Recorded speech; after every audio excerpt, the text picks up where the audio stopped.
So you got what I need? On the streets of New Orleans, All right. drug money bought the city's cops. Officers became the strong arm of drug lords, brutalizing anyone who dared speak out. Kim! Help! With police tainted by greed, undercover agents would have to put their lives on the line to bring down the corrupt officers who hid behind a shattered shield.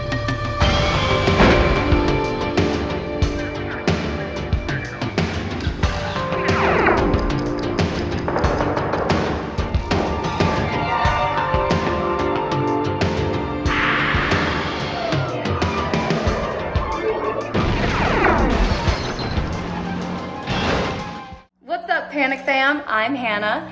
And if it's 2 a.m., the lights are off and the popcorn has gone cold, you know, it's Panic TV time. Welcome.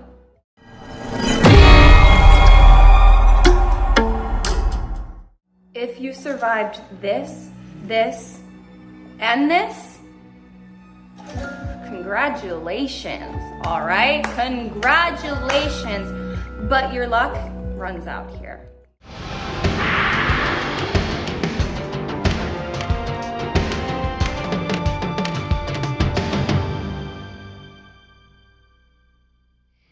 In a city awash in narcotics, the drug lords have all the power, even over the police.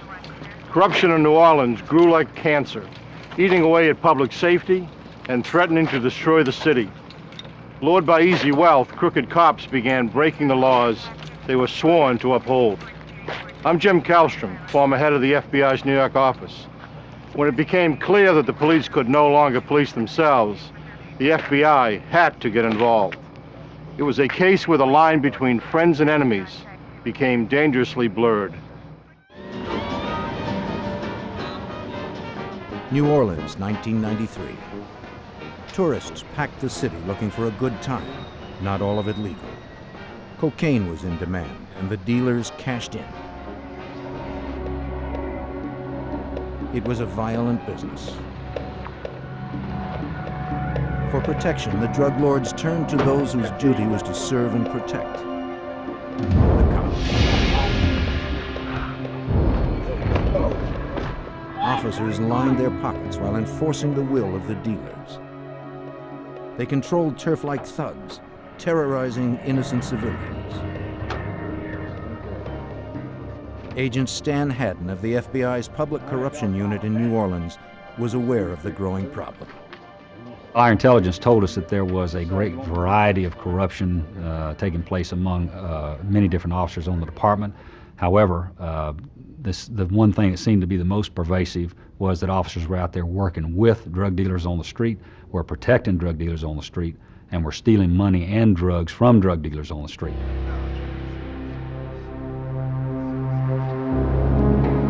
One such drug dealer was Terry Adams, known on the streets as 𝐓𝐡𝐞.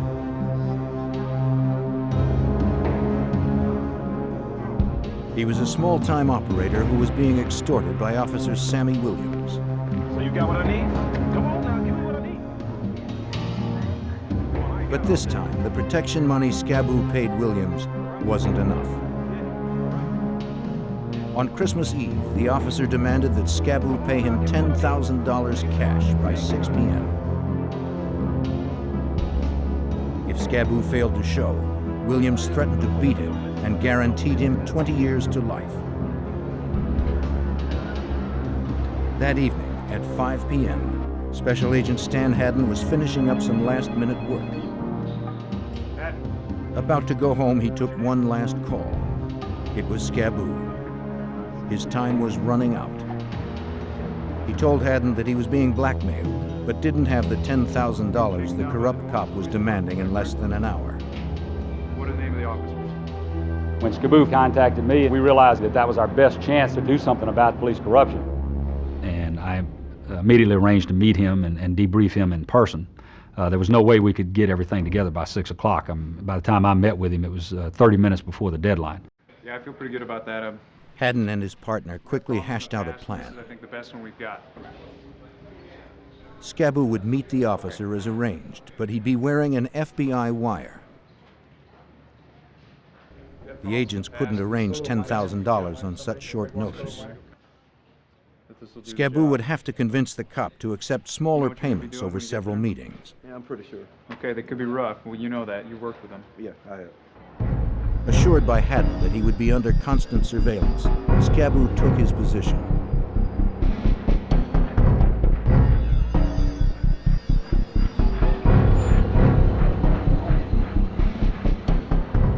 Officer Sammy Williams was still on duty when he arrived with a prisoner cuffed in the back seat of his cruiser.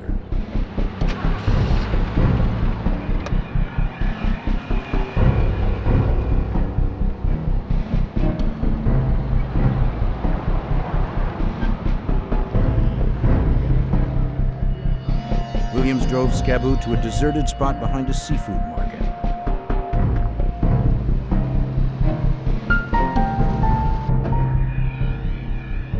He ordered him to throw the $10,000 into the trunk. 𝐓𝐴𝐴 told Williams he only had $3,000 now, but would pay the rest later. If the cop arrested 𝐓𝐴𝐴, he'd never get his payoff. Agents hoped Williams would agree to meet him again for more of the money. He did, and the FBI had it all on tape. Haddon believed this one incident could lay the groundwork for exposing more corruption in the New Orleans Police Department.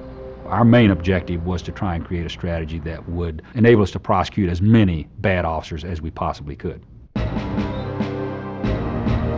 In the days that followed, agents, along with prosecutors from the United States Attorney's Office, began to plan their operation, codenamed Shattered Shield. Assistant U.S. Attorney Al Winters would advise agents every step of the way on what would be needed to convict the dirty cops. We were involved really from day one. We met with the case agents on numerous occasions and discussed exactly what we were interested in being developed as far as evidence in the case. As with most corruption cases, the FBI's strongest evidence would likely come from wiretaps. According to Special Agent Karen Jenkins, an FBI wiretap specialist, securing them isn't easy. Title III is a court-authorized intercept or wiretap.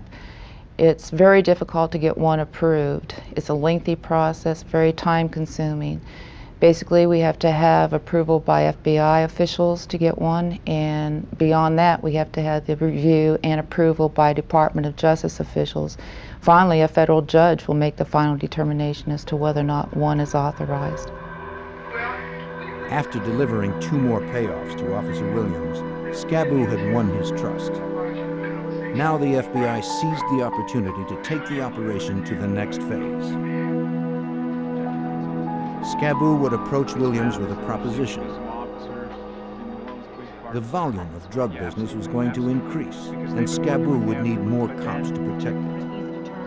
Perhaps we can bring in an If Williams was interested in higher payoffs, he would need to hire more dirty cops to handle the expansion. Williams took the bait. 𝐓𝐴𝐴 met with him for another recorded payoff in mid-January 1994. Don't forget now. But this time, Williams showed up with another officer. He turned out to be Len Davis, Sammy Williams' partner.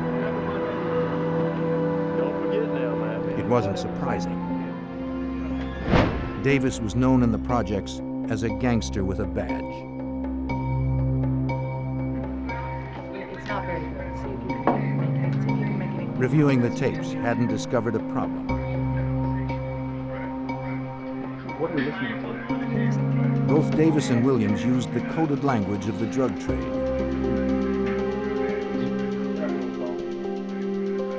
To make charges stick, the FBI had to record the officers using language that a jury would understand.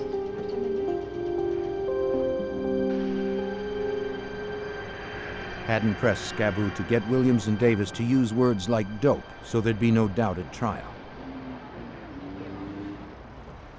But when 𝐓𝐴𝐴 told the cops the dope is in, Davis suspected something was up.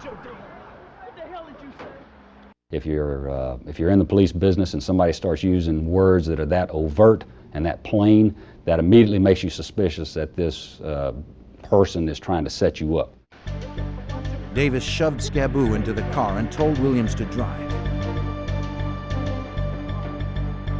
The agents would be too conspicuous on the deserted streets. If they pursued the cops now, they would put 𝐓𝐴's life at greater risk. The only thing they could do was sit patiently and listen to the wire.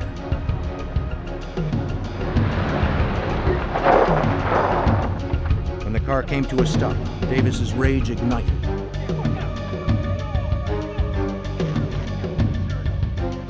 He yelled that 𝐓𝐴 was never to say the word dope again. They immediately took him to a deserted location, aggressively searched him. You can hear the Velcro ripping loose on his clothes and stuff, and that was a very tense moment. Davis insisted that he wouldn't go to jail for careless talk. He and Williams stripped 𝐓𝐴 looking for a wire. 𝐓𝐴 was sure he was going to die.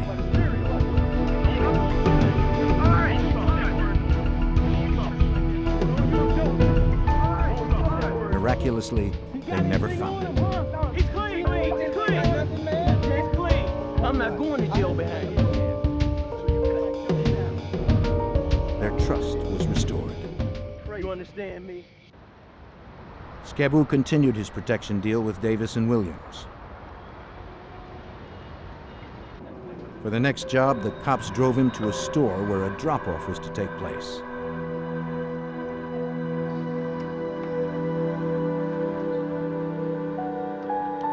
Inside, 𝐓𝐴 checked a bag at the counter.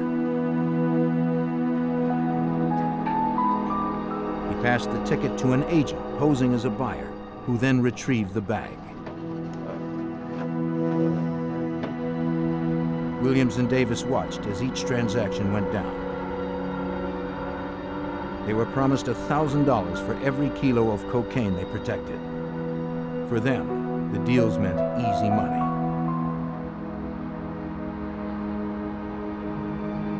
Davis and Williams met 𝐓𝐴 behind stores and alleyways for the protection payoffs. The FBI recorded every word.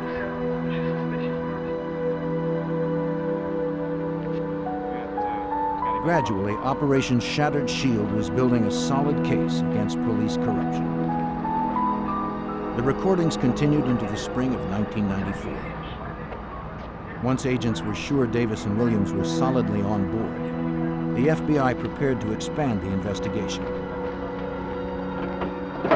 With still more cocaine to guard, Williams and Davis would need to recruit more dirty cops. Federal agents hoped to snare every one of them. But agents knew the officers may become suspicious of 𝐓𝐴's rapidly growing drug business. They needed to bring in a big-time dealer, someone whose status as a kingpin would explain the larger shipments. You like some? Sure. Okay. Haddon called on Juan What we're doing Jackson, down here is an FBI agent trained bringing in specifically JJ for working here undercover. to represent a drug kingpin from up in the East Coast. At that time, I was in New York City, and I'd been contacted to come down to just be interviewed and go over the actual case. A lot of times they'll be looking for a certain person, height, weight, color, or whatever, to infiltrate or get into a certain group. Known as JJ, the agent would act as 𝐓𝐴's cocaine supplier, proposing to use New Orleans as a hub to store and distribute his product nationwide. I was a high-level drug dealer. I played that role, and I had ties where my operation was in both Miami and in New York City. With the arrival of JJ, Shattered Shield was about to grow from a minor drug business to a booming enterprise. Jackson was one of the FBI's best undercover agents. He was smart and experienced. But his life would be in the hands of the informant, 𝐓𝐴, who had no training. Jackson needed to build complete trust with 𝐓𝐴, or they'd both be dead. The informant, because he lives that world, is probably for me anyway, the most important, because he himself has been there. He's been around these people. If he's not believable, it's not going to work. And I think that was the big thing for me down there, was to make sure that we were going to be believable. Jackson and 𝐓𝐡𝐞 rehearsed their roles again and again, preparing for the real test with Davis and Williams. Jackson, federal agent from the north, and 𝐓𝐡𝐞, a southerner who had dealt drugs all his life, had to forge a common history. Their story would be that they had met in the Army. After their stint was up, they had kept in touch. They hashed and rehashed details of their friendship, habits, fake memories that they'd have to know cold, and when to say them. They were dealing with criminals who could run thorough background checks and who were free to use deadly force. We knew that whatever we had to keep it simple, but we had to make sure that we remembered certain things. The biggest thing I thought that helped us was my initials, my nickname. So no matter how many times they would ask him, what's his name?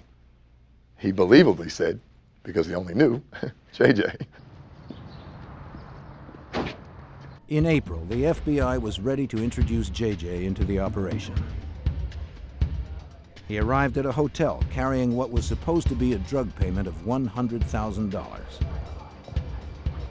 For the first time, Williams and Davis caught a glimpse of the big-time dealer. Their perceptions would be critical. The first encounter was in the Sheraton Hotel. They were going to stand at a distance and just observe.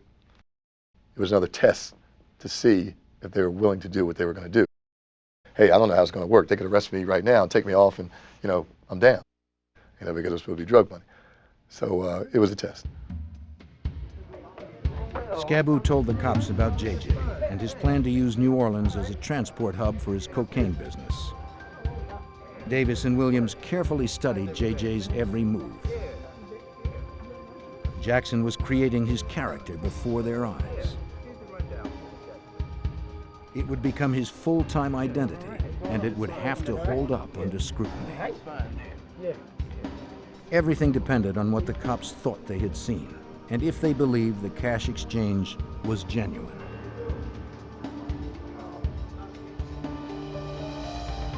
The plan worked. The cops were convinced that JJ was the real deal.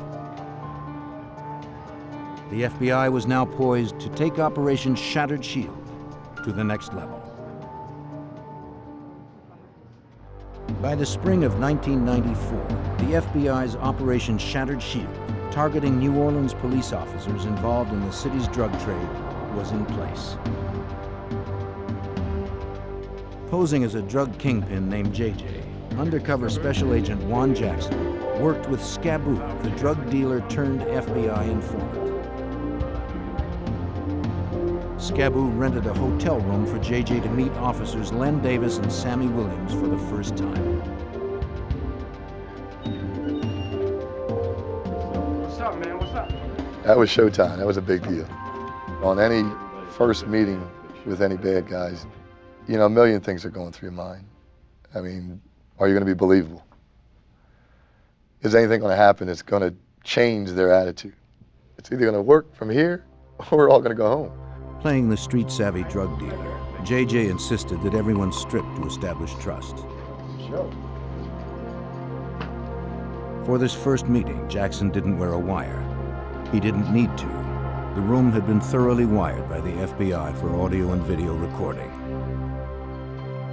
Then, in a bold gamble, JJ invited them to search the room.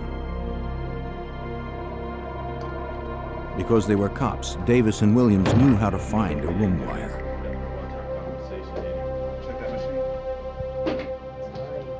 But JJ bet his life on the FBI's technicians. The cops never found the wires.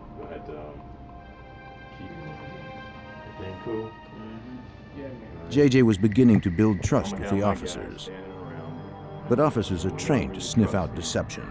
I mean, you got to think that I'm meeting with two police officers. Because of the guns, you also always have to remember the threat. You always have to be conscious of the threat and remember exactly where they are and what they're going to do and where the weapons are. With the cops convinced for the moment, J.J. began to discuss the proposal approved by case agent Stan Haddon.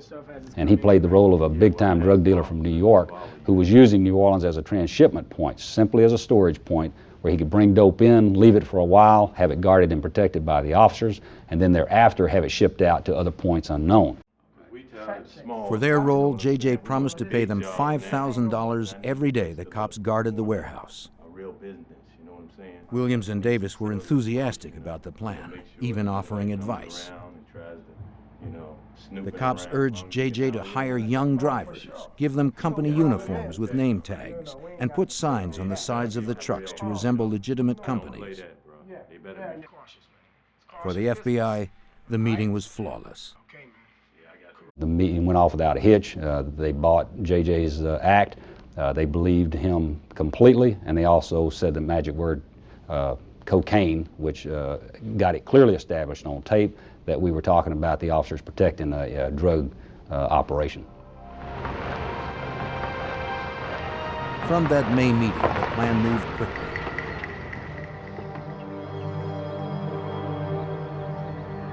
The FBI found a warehouse that met their needs, far from public view and rival drug dealers.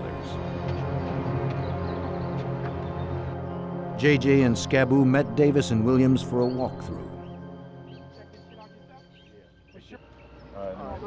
J.J. and 𝙭 would meet with Len Davis and Sammy Williams at the warehouse for what we call the pre-deal meet. There at that meeting, they would discuss when the dope was coming in, how long it was going to stay in town, and how much money J.J. was going to pay for the officers to guard the dope. Once inside, Davis told J.J. that he had half a dozen more officers lined up to guard the cocaine shipments.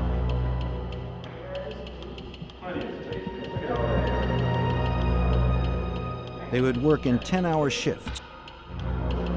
Uniformed police outside guarding payloads of cocaine inside. Up to $250,000 worth in each load. At that June meeting came the first big payments from J.J. More than $10,000. Everything is going smoothly. But one aspect of the warehouse plan bothered Assistant U.S. Attorney Al Winters. Basically, what we told the agents, unless we had evidence, irrefutable evidence, that these people knew they were guarding cocaine, we couldn't prosecute it. Because the cops stood guard outside the warehouse, they could later claim they didn't know that drugs were inside. I think having some sort of video or photographic Haddon had to find a way to prove record Davis's of recruits saw the minute drug on shipments. tape, or maybe even see. His team mulled over ways to bring the drugs into plain view We of need the them cops. to implicate themselves. Here, I'll take those. The officers would have to be recorded seeing and discussing the shipment. Shipments were delivered to the warehouse one weekend every month according to schedule.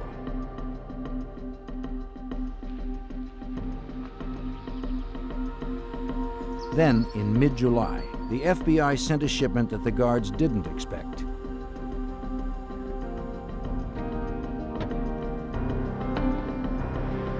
With one load already in the warehouse, an FBI agent dressed as a courier brought another shipment.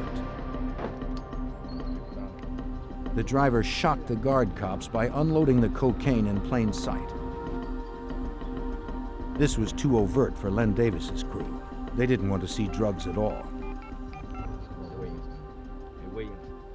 They didn't want the vehicles outside the warehouse unloading drugs and stuff where the officers could actually see it. Quickly, get down here. The cops called Sammy Williams on a cell phone J.J. had given him. Williams called J.J., and J.J. and 𝙭 raced to the warehouse.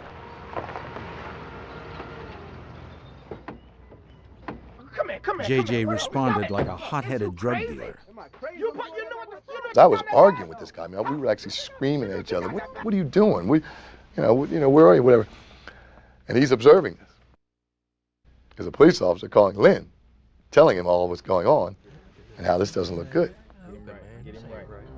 To the cops, this whole drug operation was starting to look dangerously unprofessional. Ugh, I swear my neighbors think I'm probably getting murdered right now. Concerned, the driver made another call.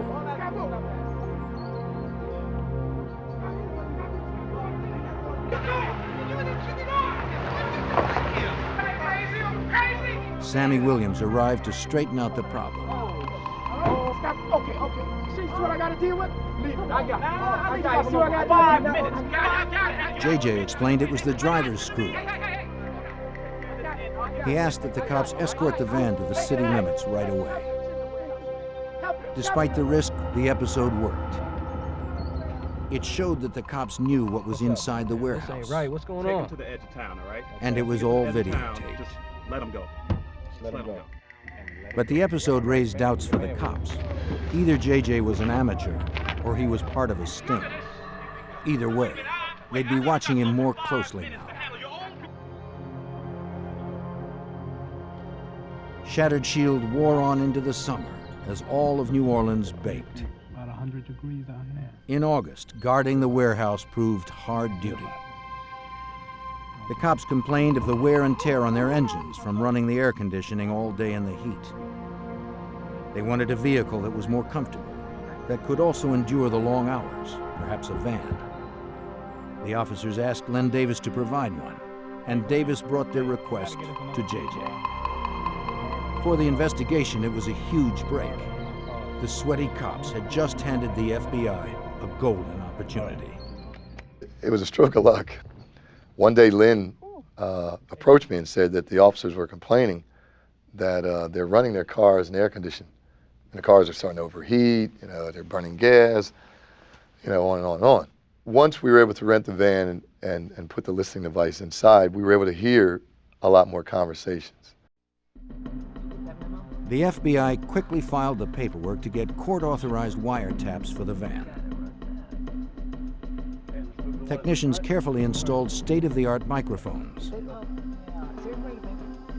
They had to yield top sound quality for months with no maintenance.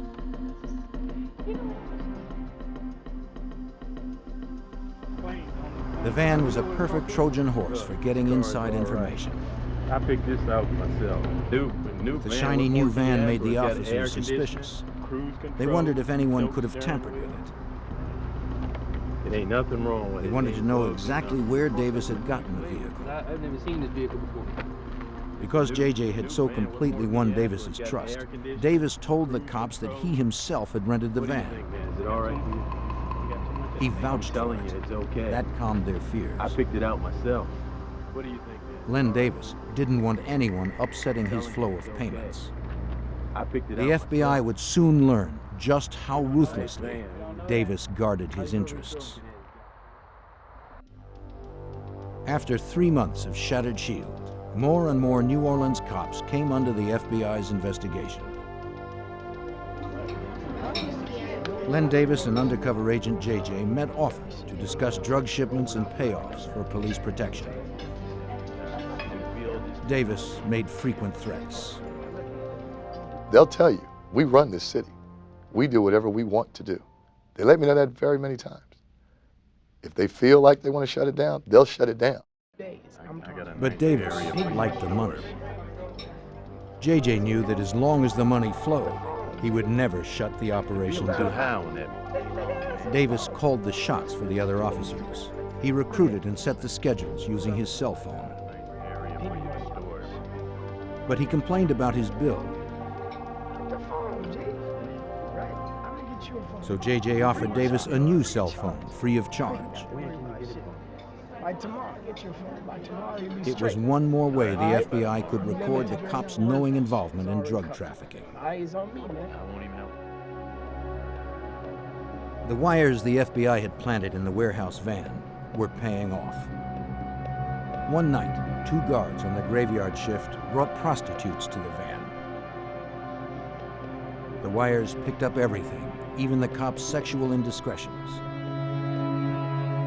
When Jenkins heard this, she immediately phoned JJ. The situation was a chance to catch the cops off balance.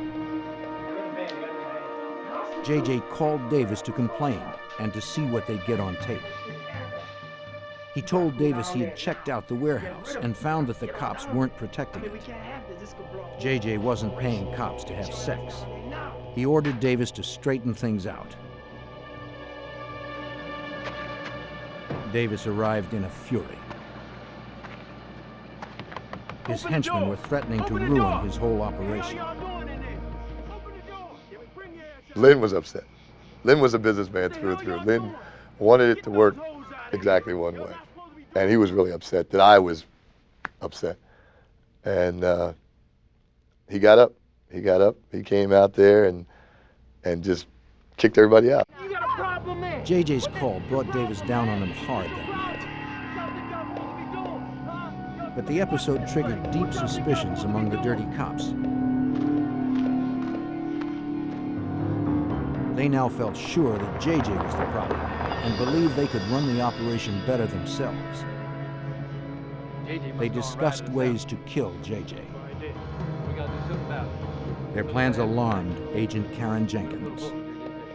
When I heard those conversations where they were threatening to do harm to our undercover agent, it sent a chill down my spine. It scared me. Before I came to New Orleans, I had worked with JJ in another office, so I knew him personally, and I was very concerned. Despite the threats to his life, JJ was resolute, keeping the cops engaged with plans to further expand the operation. He promised Davis that the largest shipment would arrive before Christmas. After that, he would move the deliveries to another part of the city. So that's what the fuck I'm talking about. You with that? All the time, JJ had to draw out more evidence on tape without making Davis suspicious. He was very careful. He watched everything. He paid attention to everything I said. There were conversations where we'd talk, and I'd use the word cocaine. He would count the times I used it. And he would tell me, Jay, you said cocaine 5 times. Jay, you said kilos 5 times. So I had to be careful. At the same time, Haddon and his team had to defuse another plot they overheard. The cops were threatening to kill the couriers and steal the cocaine. The agents scrambled delivery times and mapped new routes to and from the warehouse to keep the cops off balance. With so many dirty cops, the FBI couldn't make a clean sweep from the outside alone. Agents would need someone powerful in the police force to be a strong ally. Despite the danger of leaks, they decided to seek help from within the New Orleans Police Department.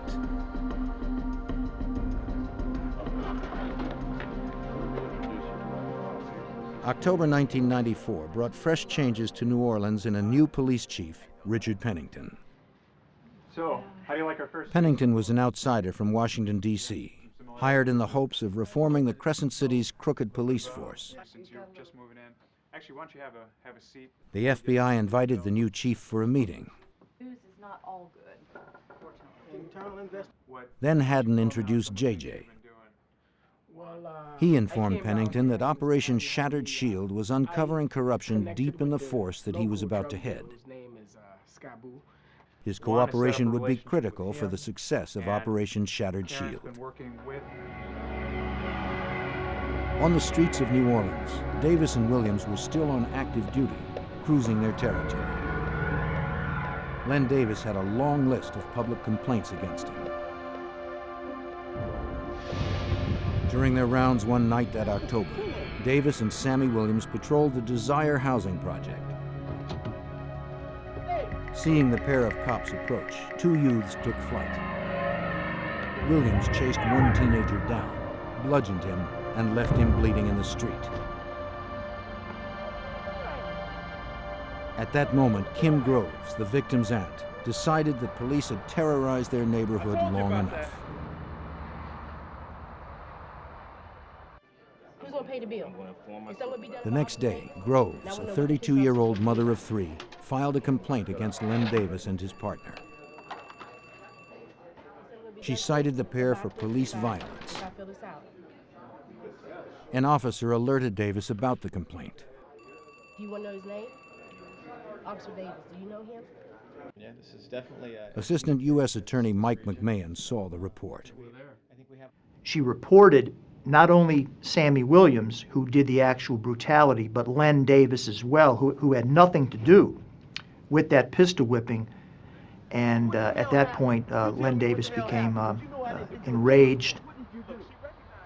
For Davis, Groves' complaint came at the worst possible time. It would bring unwanted attention just as the new police chief was coming on board. I know what I'm gonna do. I'm gonna get her. Len Davis vowed to get revenge. The same day that Kim Groves filed her complaint, Richard Pennington was sworn in as New Orleans' new chief of police. That marked the start of Shattered Shield's final phase, the shift from an FBI effort to a partnership with a city desperate to clean house. That very night, Agent Jenkins recorded several conversations that would show just how rotten some of the city's men in blue had become. The first call was cryptic. Hours after Pennington was sworn in, Len Davis made a call on his cell phone.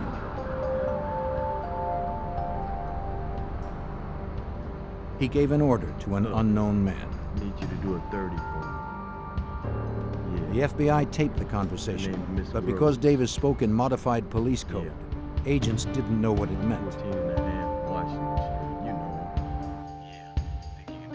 While they attempted to decipher it, agents recorded a second, more disturbing call. This time, the unknown man called Davis. As they spoke, a police dispatcher announced a murder in the Desire housing project. The victim's name, Kim Groves. When Davis heard the news, he cried, "Rockabye."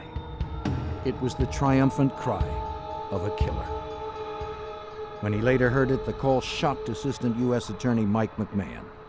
As soon as he confirmed the name of Kim Groves, Davis shut off the radio, and then on the wiretap conversation over the cell phone just exulted in a primal scream of delight that indeed Kim Groves was dead. When agents reviewed the tapes and checked the phone records, they discovered that the man who spoke to Davis was Paul Hardy. Davis had asked Hardy for a 30, a police code normally used to report a homicide. But that night, Davis used it as an order for the murder of Kim Groves. Canvassing the projects, agents quickly learned that Hardy was a known drug dealer who led a small gang of thugs. With the help of 2 accomplices, Hardy acted quickly, coldly, and for just $300.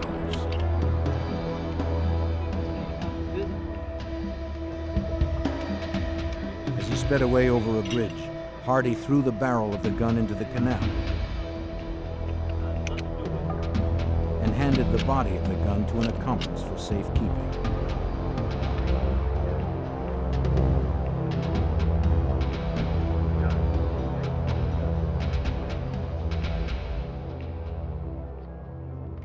What's up, man? When the FBI realized Davis's role in the murder, agents grew more concerned for JJ's safety. JJ met with Davis soon afterward. He looked carefully for signs that Davis was anxious or upset. Yeah, what's up, He saw man? none. The murder of Kim Groves seemed to have relaxed Davis. Yeah. Look, let me call you back later, JJ alright? still had to play his part, the role of a drug lord. Though uneasy, he was careful not to talk about the murder. I appreciate it. Thanks a lot. I wanted to ask a lot of questions about it.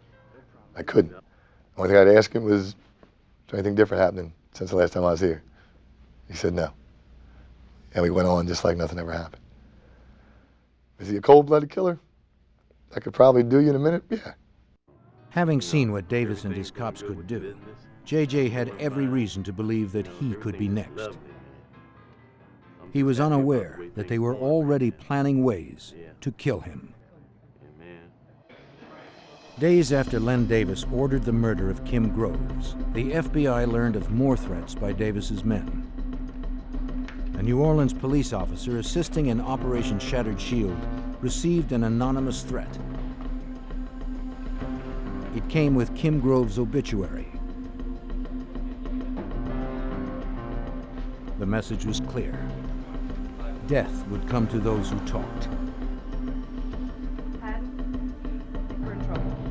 That day, Stan Haddon learned of still more threats against JJ and the other agents. Agent Jenkins had recorded 5 cops at the warehouse plotting to kill the couriers and JJ. Oh, yeah. Then they would steal the cocaine and sell it themselves. If you could slap one character for their dumb decisions, who would it be? Huh? Go on. Vent in the comments. I can't wait to read. Haddon had no choice. The FBI had to wrap up the operation before it was too late. Once we realized that the lives of our undercover agents were at serious risk, then we had to react to it. We had to do something. The FBI needed to move up their plans for the big shipment JJ had promised to Davis. A cocaine shipment so large that it would require a half dozen more cops to guard it. But Haddon needed a location unfamiliar to the cops, a place where the FBI could mobilize quickly. He and his team scouted the Mardi Gras truck stop on Elysian Fields Avenue. The spot had good highway access. It also posed little risk to the public in the event of a shootout. The cocaine would arrive on an 18-wheeler, then be loaded into cars and escorted by the cops out of the city. Every detail had to be mapped out. The plan would require the coordination of 85 agents positioned strategically along the routes. When Davis put out the word about a huge November 18th shipment, he enticed new recruits.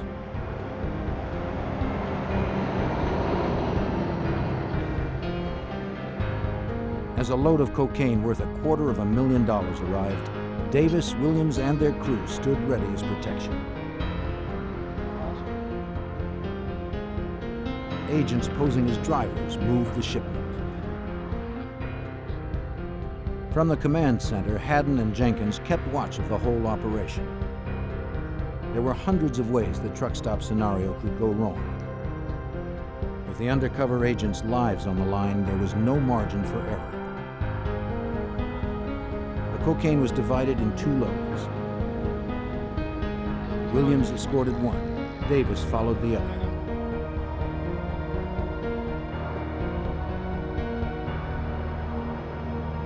They shepherded the couriers to the edge of town, shielding them from other drug gangs and from the law. To make it easier for our surveillance, we had one of the courier cars go to the east and one go to the west because we had 2 complete surveillance teams operating simultaneously, and we didn't want the 2 to get crossed up with each other. The operation went off without a hitch. 6 additional cops were videotaped in the act of drug trafficking. The FBI was about to enter the last phase of Shattered Shield, arresting the corrupt cops who would kill anyone who opposed them.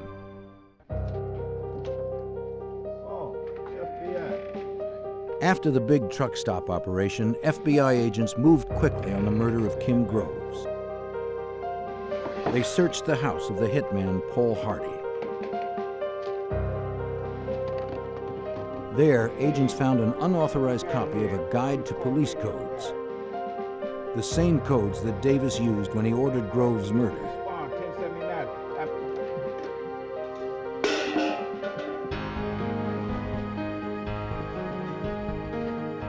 Another search at the home of one of Hardy's accomplices turned up the murder weapon, a 9mm handgun. The 2 investigations, Shattered Shield and the murder, were closing at the same time.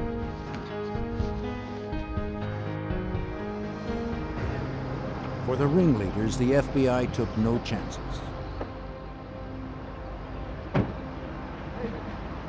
Agents came to Len Davis's house the next day when he was off duty.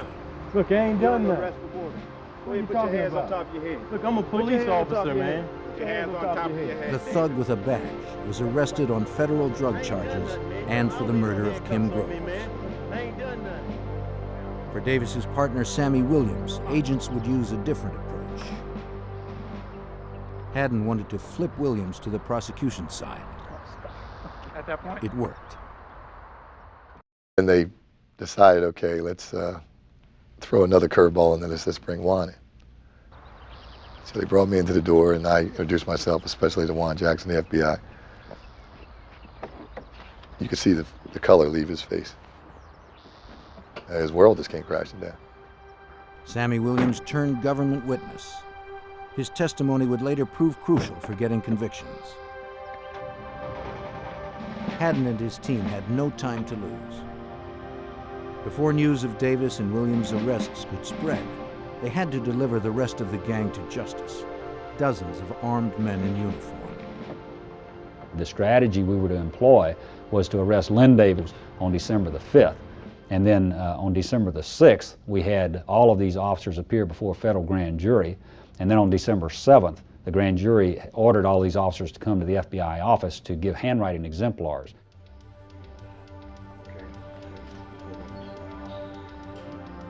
Len Davis's recruits arrived at the FBI's office to give handwriting samples for analysis together with 60 fellow officers.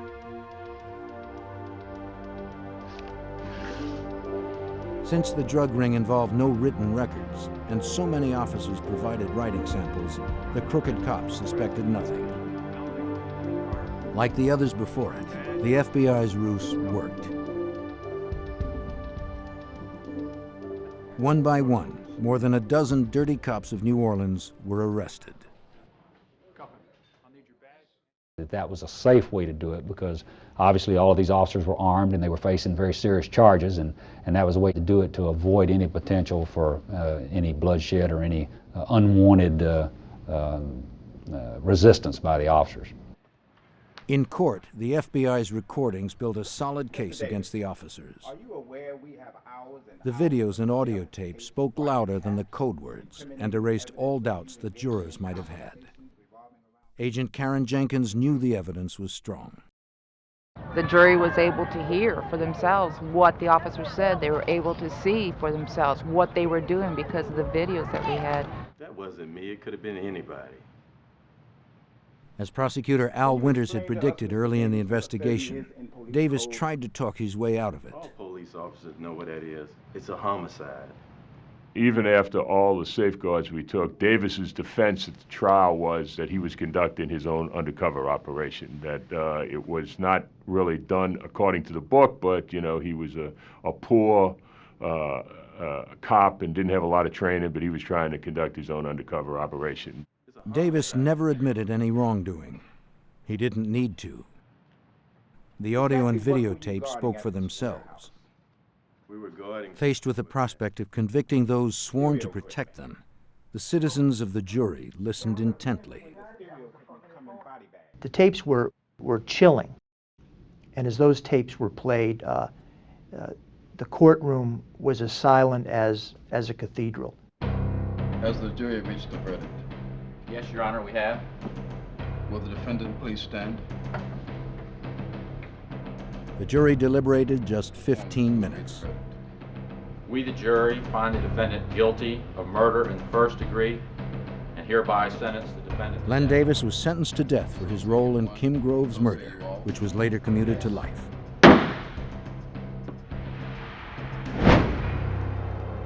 In two other trials, Davis and his co-conspirators received 18 convictions for drug trafficking. 15 officers were headed for prison.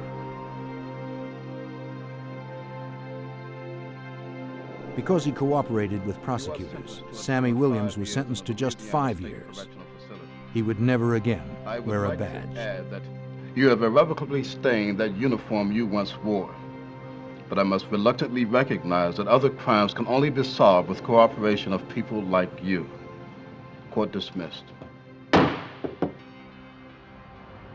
For the Big Easy, Haddon's case brought a long, hard look in the mirror. You know, I think that the city of New Orleans has been very tolerant of all sorts of conduct which might be considered improper in other parts of the country. It's part of the culture here, and I'm a Louisiana native. But I think this was a wake-up call to the citizens of New Orleans that there was a serious problem within the NOPD, and that problem had to be addressed. You know, you take an oath, and I think that when you do that, there's no excuse for anything else.